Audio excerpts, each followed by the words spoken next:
Chapter 28. Vidraka gives a feast in Jesus' honor.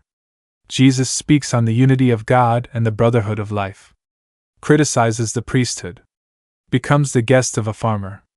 Benares is the sacred city of the Brahms, and in Benares Jesus taught. Vidraka was his host.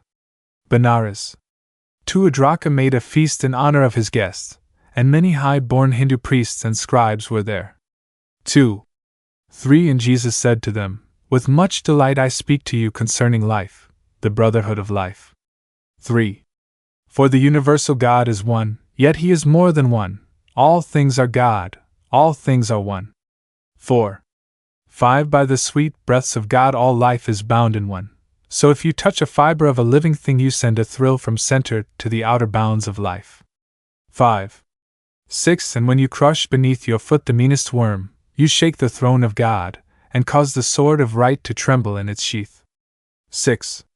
7. The bird sings out its song for men, and men vibrate in unison to help it sing. 7. 8. The ant constructs her home, the bee its sheltering comb, the spider weaves her web, and flowers breathe to them a spirit in their sweet perfumes that gives them strength to toil. 8. 9. Now, men and birds and beasts and creeping things are deities, made flesh, and how dare men kill anything? 9. 10. 'Tis cruelty that makes the world awry. When men have learned that when they harm a living thing they harm themselves, they surely will not kill, nor cause a thing that God has made to suffer pain. 10. 11. A lawyer said, "I pray you, Jesus, tell who is this God you speak about? Where are his priests, his temples and his shrines?" 11. 12. And Jesus said, "The God I speak about is everywhere. He cannot be compassed with walls, nor hedged about with bounds of any kind." 12.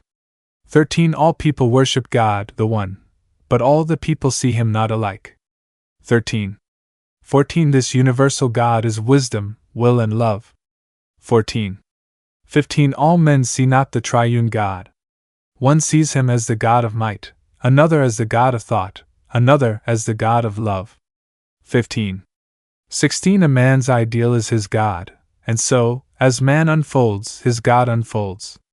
Man's God today, tomorrow is not God. 16. 17. The nations of the earth see God from different points of view, and so he does not seem the same to every one. 17.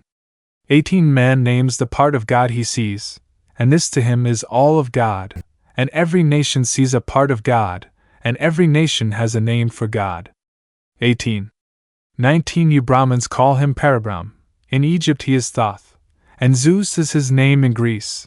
Jehovah is his Hebrew name, but everywhere he is the causeless cause, the rootless root from which all things have grown. 19. 20. When men become afraid of God, and take him for a foe, they dress up other men in fancy garbs and call them priests. 20. 21. And charge them to restrain the wrath of God by prayers, and when they fail to win his favor by their prayers, to buy him off with sacrifice of animal or bird. 21. 22. When man sees God as one with him, as Father God, he needs no middleman, no priest to intercede. 22. 23. He goes straight up to him and says, "My Father God." And then he lays his hand in God's own hand, and all is well. 23. 24. And this is God. You are each one a priest, just for yourself, and sacrifice of blood God does not want. 24. 25. Just give your life in sacrificial service to the all of life, and God is pleased. 25. 26. When Jesus had thus said he stood aside. The people were amazed, but strove among themselves. 26. 27. Some said, "He is inspired by holy Brahm," and others said, "He is insane," and others said, "He is obsessed, he speaks as devils speak." 27. 28. But Jesus tarried not. Among the guests was one, a tiller of the soil, a generous soul, a seeker after truth, who loved the words that Jesus spoke, and Jesus went with him, and in his home abode.